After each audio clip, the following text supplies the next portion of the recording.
my name is Emily Lycon. I am a nurse practitioner student. Can you tell me your full name? Yes, Octavio Galvez. Okay, and what do you know about the nurse practitioner? I do not know much about it. Yeah, so nurse practitioners are advanced practice registered nurses. We're able to treat, assess, diagnose, and prescribe medications.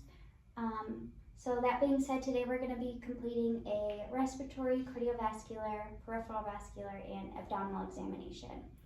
If at any point during the exam you feel uncomfortable or have any pain, just let me know.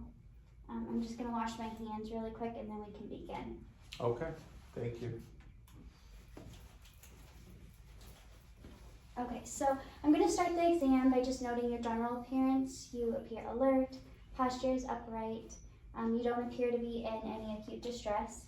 I also took a look at your vital signs and they were all normal and healthy. So now I'm going to move on to the respiratory portion of the exam. So just looking at you, you don't appear to have any respiratory distress. You appear to have a regular rate, rhythm, depth, and effort. I'm also looking at your color. I'm not seeing any cyanosis in your nail beds or lips. Your trachea appears to be midline. I'm not seeing any deviation. Just gonna feel, and can you swallow? Okay, yep, midline, no deviation. I'm also listening. I don't hear any audible wheezing. I don't see any use of accessory muscle use or intercostal retractions, which is all normal.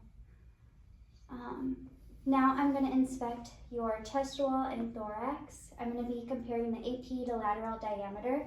So I'm just going to look anteriorly, and then posteriorly, and then laterally. Okay, so chest wall is symmetric. I didn't see any deformities anywhere. I also didn't see any impaired respiratory movements or asymmetry, all normal findings. So, are you having any painful spots, bruises, lesions anywhere on your body that, okay. I would palpate those if you did. So now I'm gonna move on to palpation of the respiratory exam. So I'm going to start on your back. I'm going to have you move your feet to the side there. And I'm going to start by assessing for chest expansion. Moment. Okay, so what I'm going to have you do is take a deep breath in and out. Okay, and again.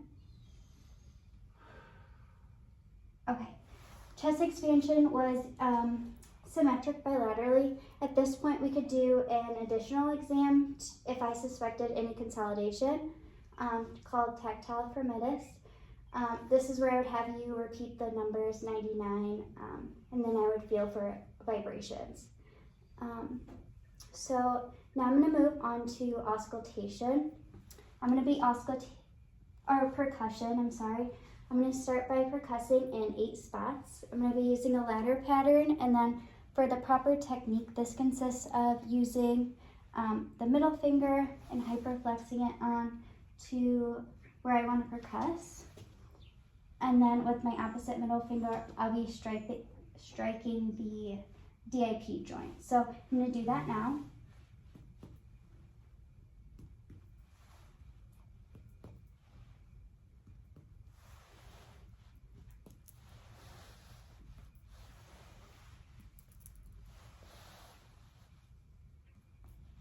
Okay, so I heard resonance throughout, which is a normal finding.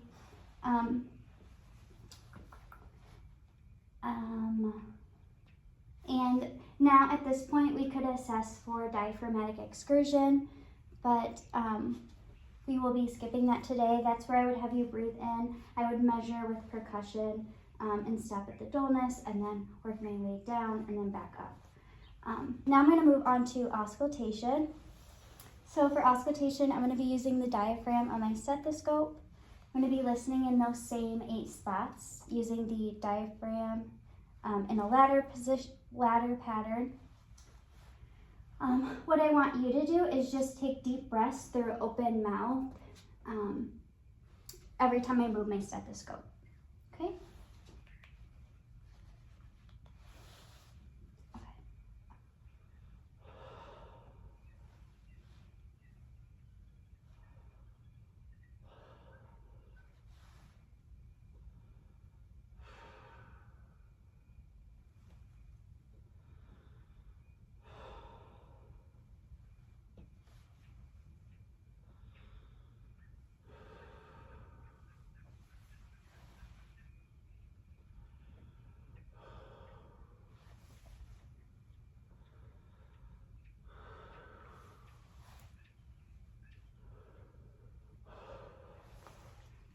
so lung sounds were clear and equal throughout. I didn't hear any adventitious sounds like crackles, rhonchi, wheezes. I heard primarily vesicular sounds. They were soft, low-pitched. Inspiratory was longer than expiratory. All normal findings.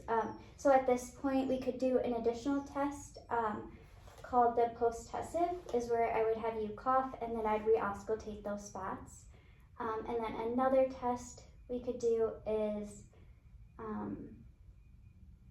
voice transmission test. And this is where I could, if I suspected consolidation, I would do this, and we would use either bronchophony, egophony, or whispered pictuocoli. So now I'm going to move on to the front side and do percussion and auscultation. So you can actually move your legs to the front now. Okay, so I'm going to be using the same technique again. Do that now.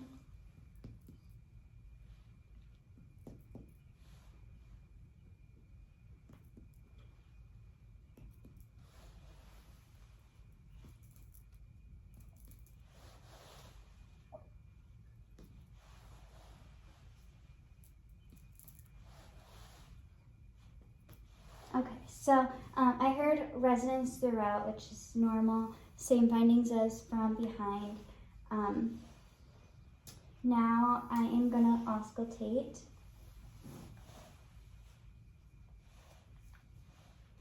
Okay, and again, take those deep breaths through open mouth.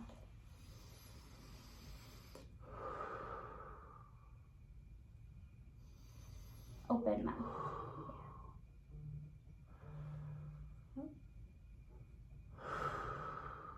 Good. Good.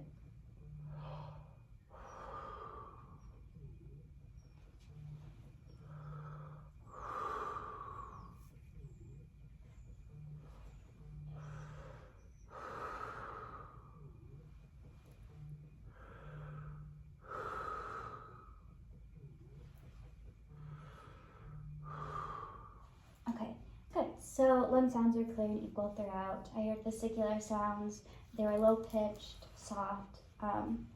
Inspiratory was longer than expiratory. And I didn't hear any adventitious breath sounds like the crackles, wheezes, or rhonchi. So that completes the respiratory portion of the exam. So now we're going to move on to cardiovascular. So I'm going to have you lay back, and then I'll this thing out. Okay. Would you like a pillow for support your head? Okay. So I'm making sure that you're at a 30-degree angle, which you are. And now I'm going to be starting the cardiovascular exam by inspecting jugular venous pressure and carotid pulsations. I'm going to be using tangential lighting to do this. So can you turn your head slightly that way? Good.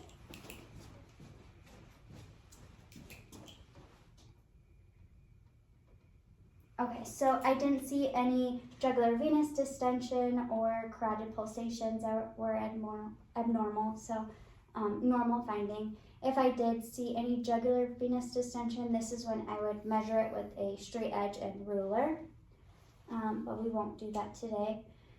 Now I'm going to inspect your point of maximal impulse. This is located, are you comfortable? Mm-hmm. Okay. This is located left midclavicular line between the 4th to 5th intercostal spaces. So I'm just going to inspect that now. Okay, so I'm not seeing any libs, heaves, nothing abnormal, nothing abnormal. So now I'm going to move on to palpation. I'm going to start by palpating your carotid arteries, feeling for any thrills, and then grading the amplitude. So, sorry, my hands are a little cold.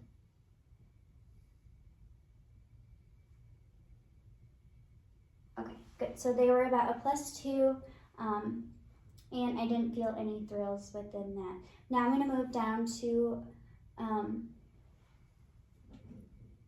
palpating the point of maximal impulse, left midclavicular between the 4th to 5th intercostal spaces. I'm sorry, I can't really see. Okay, so 3, 4.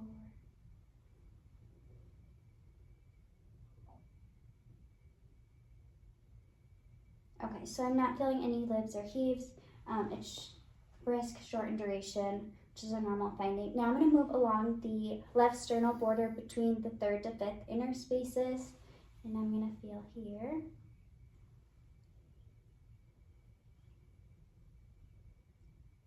Okay, so I didn't feel any libs or heaves or a systolic impulse.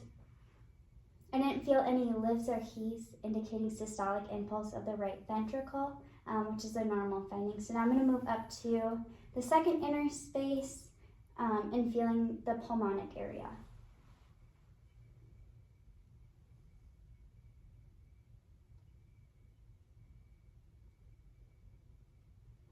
Okay, so I didn't feel any pulmonic artery impulse, which is a normal finding. Now I'm going to move just lateral to that, again in the 2nd inner space, to the aortic area. Okay, so I'm not feeling any aortic arc impulses, which is a normal finding. So now I'm going to move on to auscultation. Also to note, if I weren't to have felt the point of maximal impulse, this is the point where I would percuss for cardiac dullness, but we will skip that. So now I'm going to start by auscultating. If you actually want to sit up now, is that heavy? A couple things. Okay.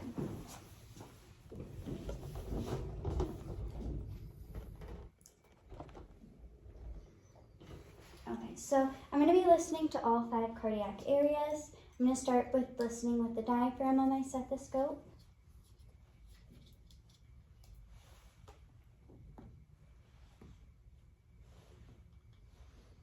Okay.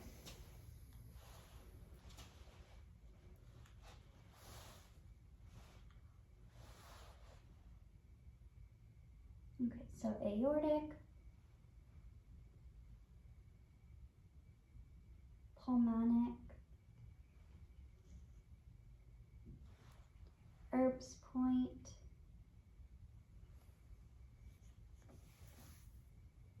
tricuspid,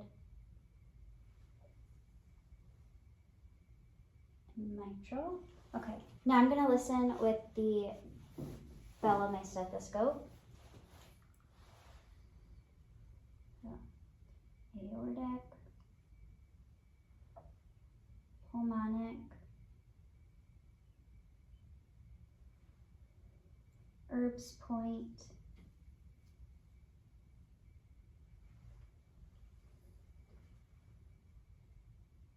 tricuspid,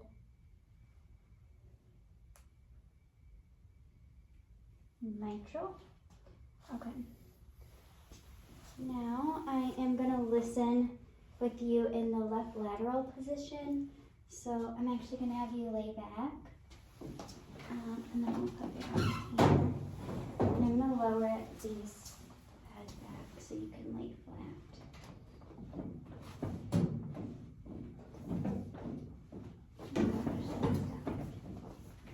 Let me try this other side. That's okay. Well, for the exam, I need to be flat. I'm sorry. Oh, here we go. Okay. There we go.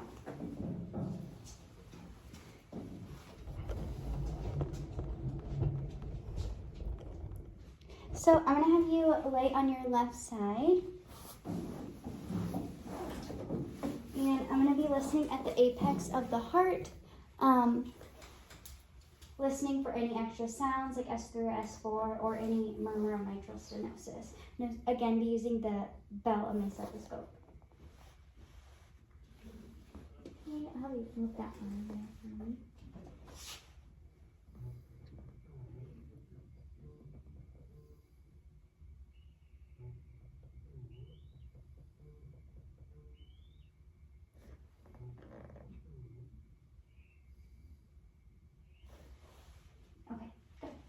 Okay, you can sit up now.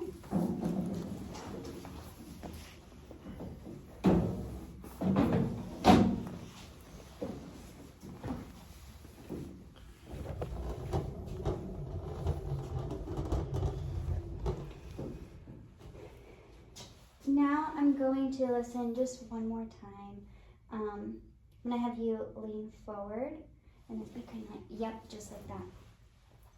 Perfect. I'm going to be listening with the diaphragm on my stethoscope, the 5 cardiac areas. So aortic, pulmonic,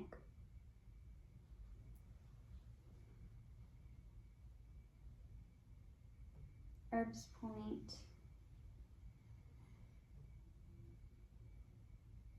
tricuspid, mitral. Good. So heart sounds were all normal. They had a regular rate and rhythm. I heard lub-dub. There was an S1 and S2. I didn't hear any splitting of S1 or S2, which is normal. Didn't hear any murmurs. I heard S1 louder than S2 at the apex of the heart. Like that. If there was any murmur that was detected, this is the time that I would describe it in its entirety, describing its location, quality, pitch, and all of that. So now we can move on to peripheral vascular. So I'm gonna wash my hands again. So for peripheral vascular, I'm gonna start by assessing your upper extremities and then lower extremities. Just so we get ahead, if you want to lift up your pant legs, I'm going to be inspecting your lower legs.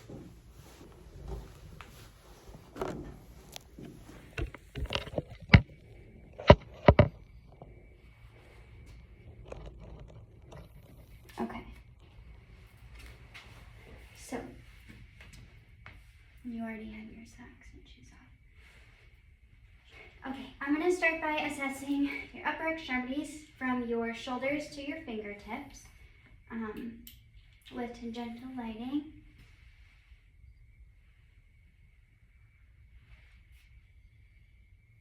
Okay, are you doing okay? Mm-hmm. Okay, and then can you do that? Good. And flip over just one more time. Looking at the nail beds. Okay, so upper extremities are symmetric, equal in size. I didn't see any swelling, which is a normal finding. So now I'm going to move on to your lower extremities, from your groin to your toes. If you can put your arms to your side.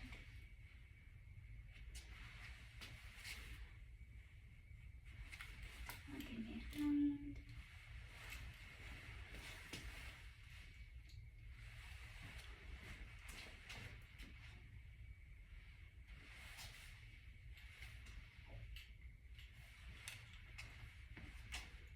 Okay, so lower extremities were symmetric, equal in size.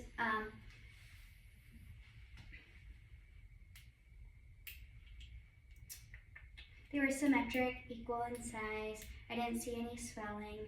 I also just remembered, I didn't mention your color on the upper extremities. I didn't see any cyanosis in your nail beds at all, or lips, which is normal. And also, I didn't know any cyanosis in your toenails either. I was also looking at the pigmentation of your skin. I didn't see, your skin was evenly pigmented. There was no scars, lesions. I didn't see any ulcers.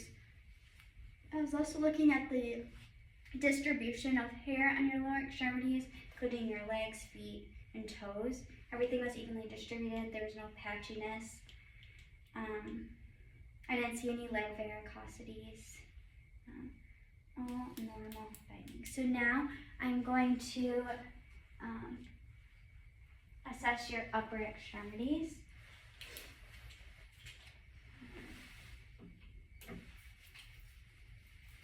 Washing my hands again.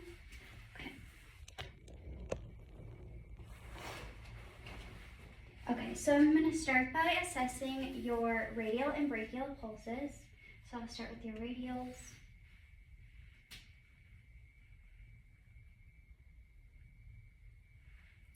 Oh, thank you.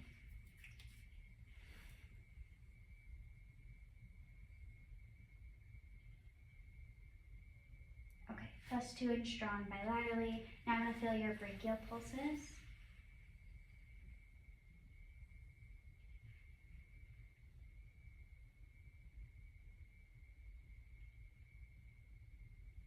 +2 and strong bilaterally. Now I'm going to palpate your epicrochial nose.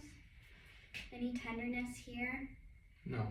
Okay, so non-tender, non-palpable, that is a normal finding. I'm going to do the same thing to the other side. Tenderness? No. Okay, non-tender, non-palpable, normal finding. Now I'm going to check for capillary refill in your fingers. I'm just going to have you go like this. Perfect. Okay, less than 2 seconds, and I'm just going to confirm on some other fingers. Okay, good. Less than 2 seconds, which is a normal finding. So now I'm going to move on to the lower extremities. For this, I'm going to have you lay flat. And then I will put the foot out here so it's more comfortable. Okay. Do you want a pillow? No, thank you. Okay. So I'm first going to start by palpating your femoral pulses bilaterally.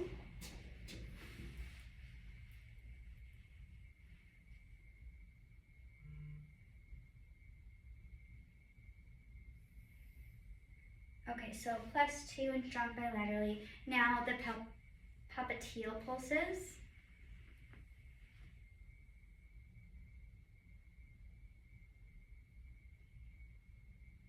Okay, +2 and strong bilaterally. Now the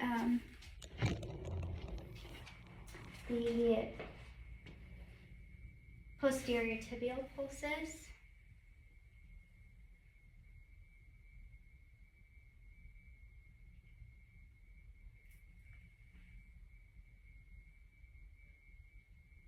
Okay, +2 and strong bilaterally. Now the dorsalis pedis pulses.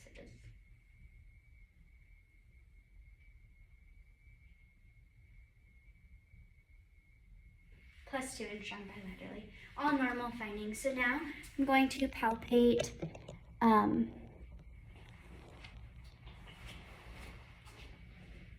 going to palpate the superficial inguinal nose. I'm just going to wash my hands again and don some gloves.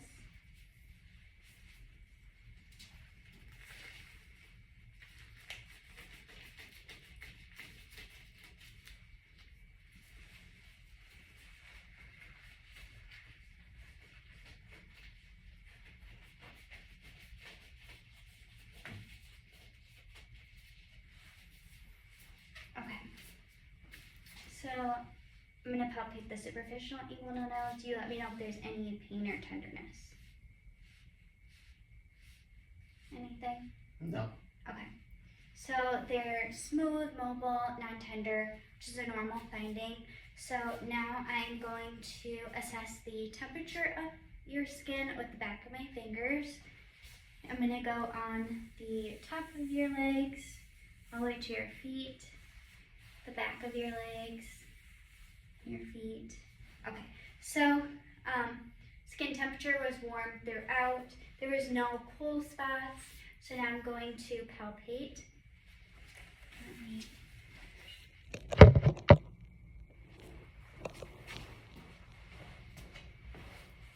Now I'm going to palpate your legs. I'm feeling for the prominence of veins, tendons, bones, seeing if there's anything abnormal here. Any edema or anything. Okay, this side feels okay. I know you're ticklish. Okay.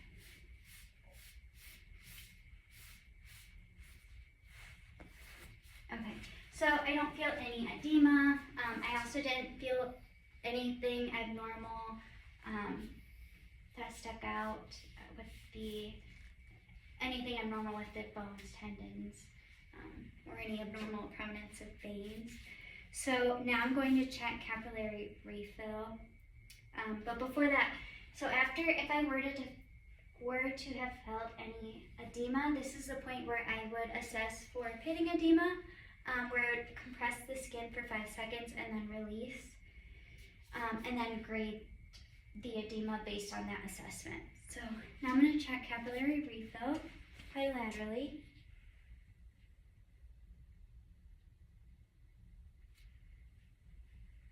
Okay, less than 2 seconds. I'm going to confirm with another toe.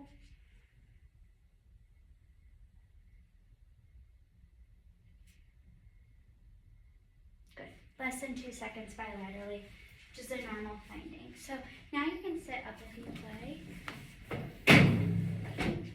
Thank you. And you can lower your pant legs if you'd like. At this point, there's a couple additional tests we could do. One is the Allen's test. This assesses the competency of the radial and ulnar arteries. I would do this by compressing both the radial and ulnar arteries and then release one at a time and watch for the return of color in your hand. Another test is checking for arterial insufficiency, where I would elevate your legs, watch for pallor, and then dangle them immediately and watch for the return of color. You should see return of color in about 10 seconds or so. So that completes the peripheral vascular exam. So now we're going to move on to the abdominal exam. For this, I'm going to have you lay flat. I'm going to take the feet forward. Okay.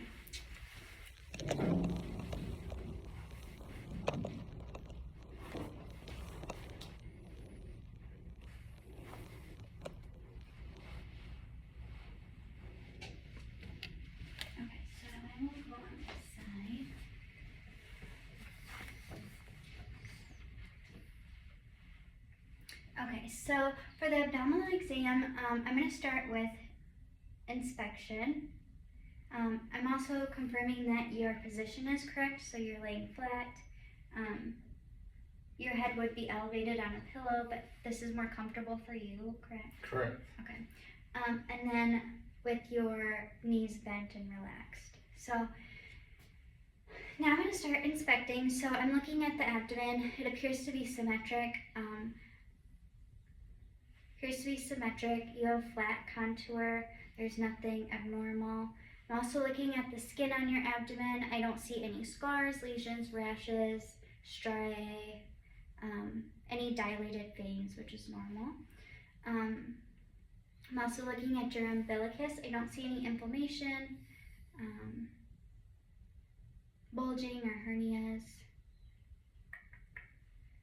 I also don't see any visible peristalsis or aortic pulsations, which is normal. So now I'm going to move on to auscultation. Auscultation is always performed before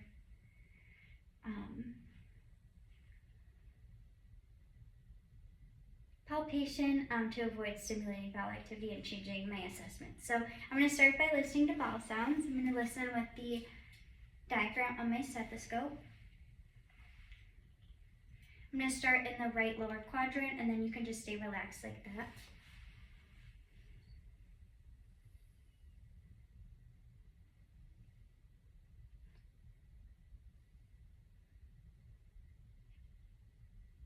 Okay, and I'm listening along the midclavicular lines, pausing between each location.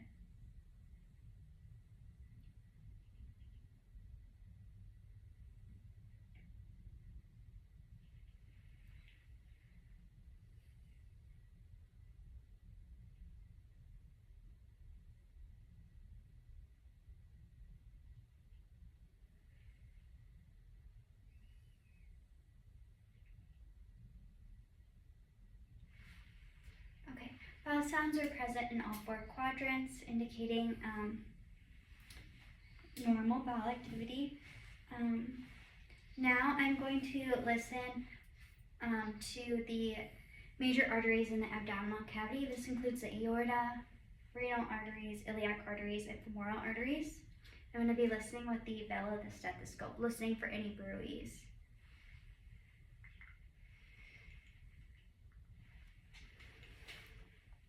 So aorta,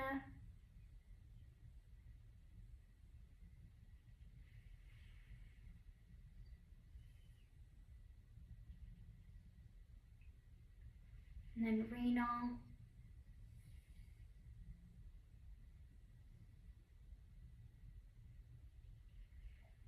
and then listening bilaterally to the renal arteries, and iliac,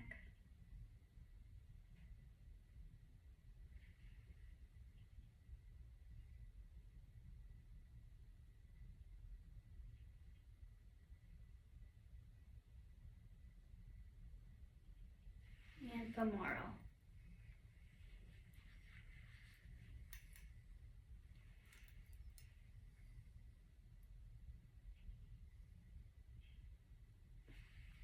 And then the other side.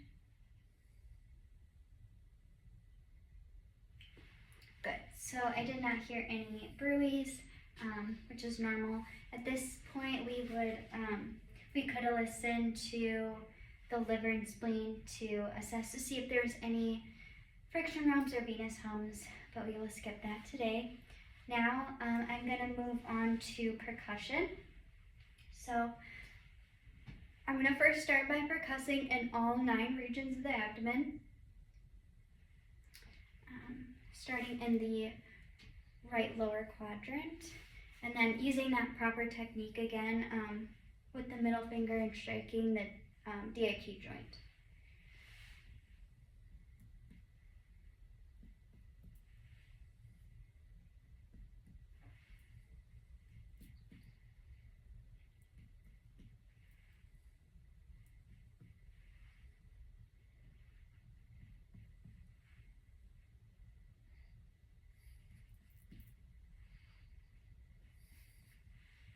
Okay, so I heard tympani throughout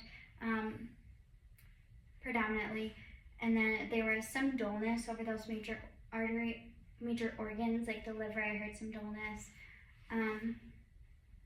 So now I'm going to measure the liver span.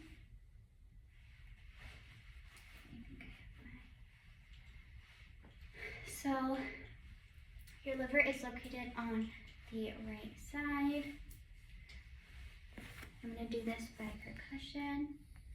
So I'm just going to find the top of the rib cage. Okay, right there.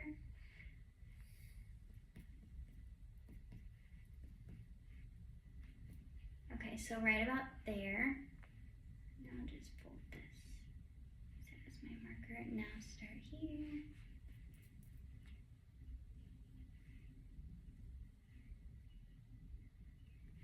Okay, so right about there.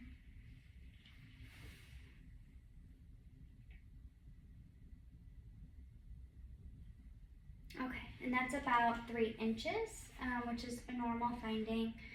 Now I'm going to assess for splenomegaly by percussion. This is located on the left side. Now go below the rib cage.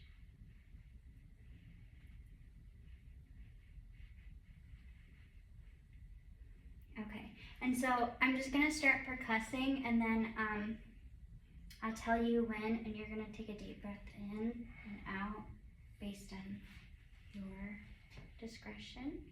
Okay, now take a deep breath in. Now. Good, so I did not hear any abnormal dullness, indicating that you do not have any splenomegaly. So now I can move on to palpation. I'm going to start with light palpation and then move into deep palpation. Light palpation is performed with just one hand in a dipping motion. So I will do that now. And then you let me know if you feel any pain. Okay.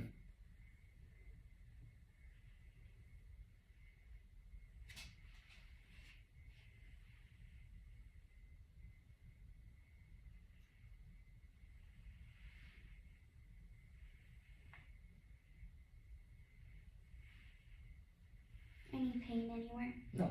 Okay, so non-tender, no, I did not feel any superficial masses, so now I'm going to go into deep palpation. This is performed with 2 hands.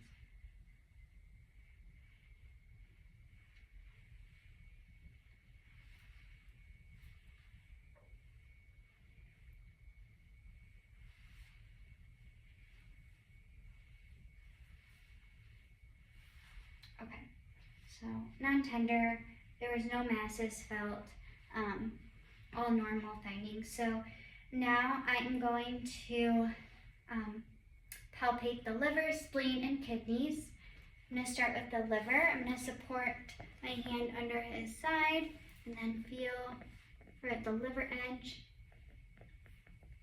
Any tenderness anywhere? No. Okay, so liver edge is smooth, it's non-tender. I did not, there was no sign that it was enlarged, which is a normal finding. Now I'm going to do the same thing for the spleen on the left side.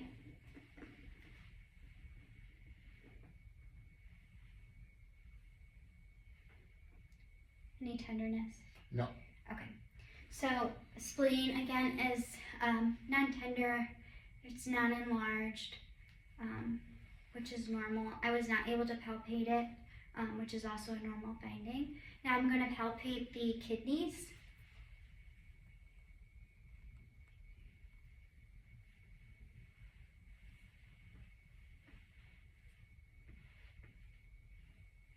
Any pain? No. Okay.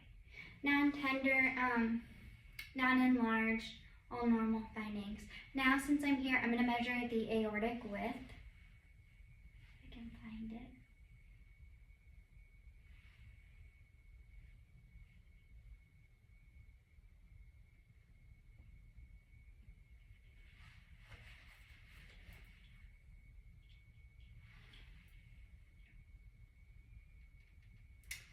Okay, so about 2 inches. 2 inches, so normal finding. Now I'm going to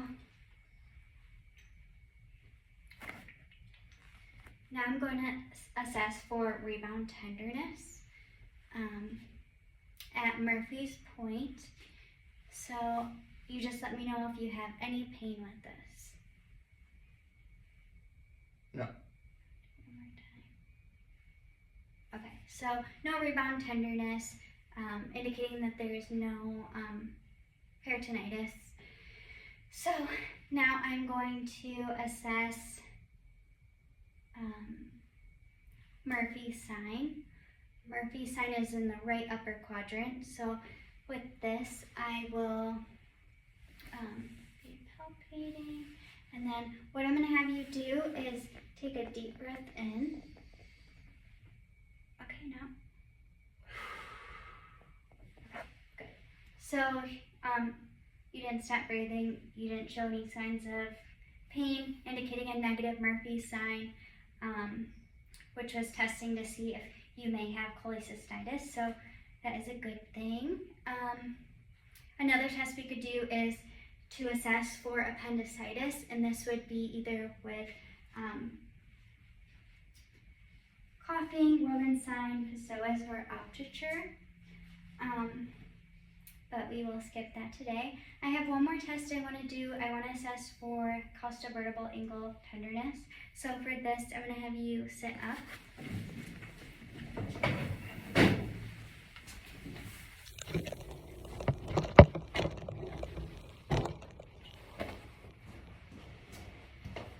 Okay, so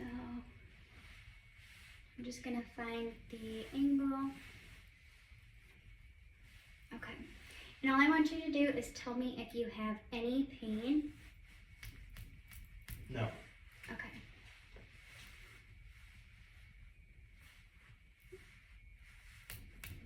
No.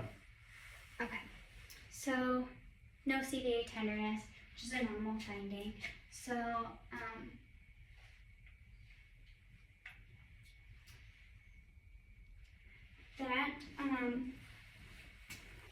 that completes the abdominal examination. Do you have any questions for me? No. You're very thorough. Thank you. Thank you. You did not have any masses. I forgot to mention that. If you were to have any masses, that's when I would describe it in its entirety. The location, size, if it was pulsatile, and that so forth. So thank you so much. That completes the exam. Thank you.